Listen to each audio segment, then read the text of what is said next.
Esther é o único livro da Bíblia que não cita o Deus de Israel, o que nos faz pensar. Por quê?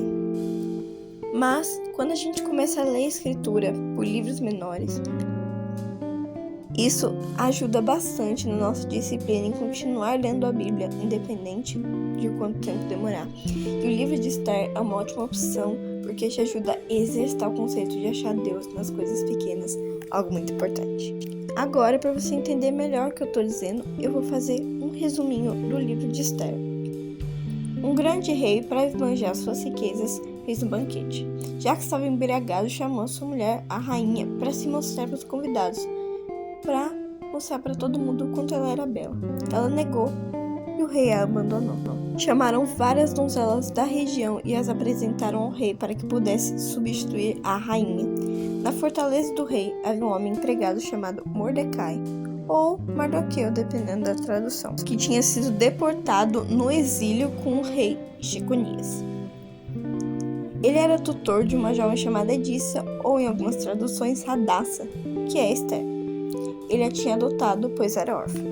A jovem foi apresentada e, depois de diversas práticas, foi escolhida pelo rei, que fez um banquete em honra de sua nova esposa. 2 homens, guardas, planejavam contra o rei. Mordecai, vendo isso, contou tudo a Esther, que relatou ao rei. Nesta época, o rei se pôs a favor de Amã, um agagite, e fez todos se prostrarem diante dele, ou seja, se ajoelharem, mas Mordecai se recusou. Amã, irado, procurou uma maneira de exterminar os judeus, o povo de Amã.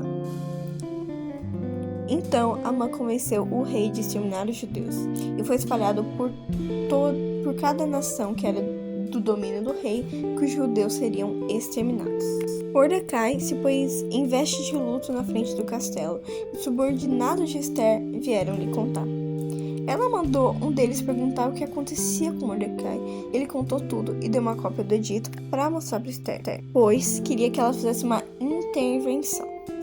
Ouvindo tudo isso, Mordecai disse a ela que não deveria esperar ser a única livrada, e disse que se ela ficasse quieta, a libertação dos judeus viria de outra parte.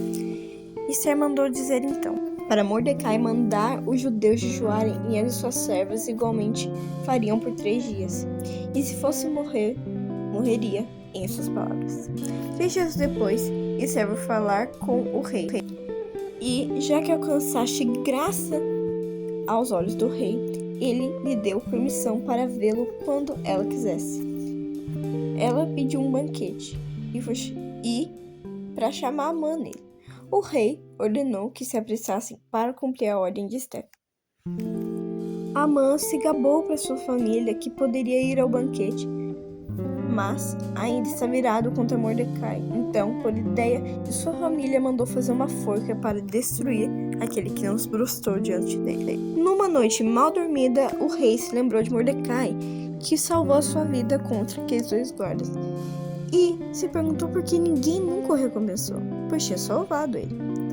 Amã entrou logo depois para falar com o rei, mas o rei ordenou que Amã fosse honrar Mordecai.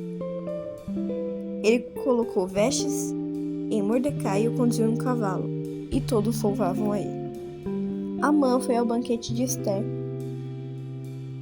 e ela pediu que o rei salvasse seu povo, pois foram destinados à morte. O rei, então, perguntou quem teve essa ideia, e ela disse que era Amã. O rei, então, mandou pendurar Amã na forca ou estaca, em algumas traduções, que ele próprio fez para Mordecai. Já que uma ordem real não poderia ser desfeita, os judeus ainda estavam condenados à morte.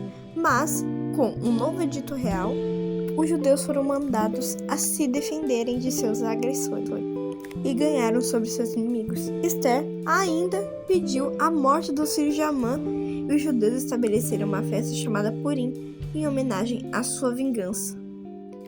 Nessa história, a gente pode ver que existem supostas coincidências no livro, como a revirada irônica da morte de Amã e o rei ter escolhido Esther entre tantas mulheres.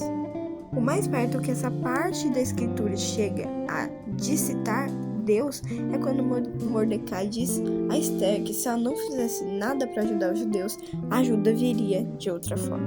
Parece completamente estranho que esse livro esteja na Bíblia quando você lê pela primeira vez. Os personagens cometem muitos erros, mas ensina que Deus faz justiça e cuida do seu povo, que na época eram os judeus, mas hoje em dia são todas as nações. Igualmente, nos é revelado que Deus está agindo em nossas histórias de maneira sutil. Preste atenção nas manifestações do seu Senhor, pois costumam ser pequenas, mas, ironicamente, grandes. Existe muita coisa a seu favor, e existem muitas vezes que você foi salvo do perigo, e nem ao menos sabe. Ou se sabe, não prestou atenção. Agradeça por cada simplicidade que Deus lhe apresenta. Preste atenção na manifestação divina do nosso Deus em coisas simples. O livro de Esther é praticamente um conjunto de atividades para você, a cada capítulo, procurar a manifestação do Senhor nas entrelinhas do livro. Obrigado por assistir. A graça do Senhor Jesus esteja com todos. Tchau!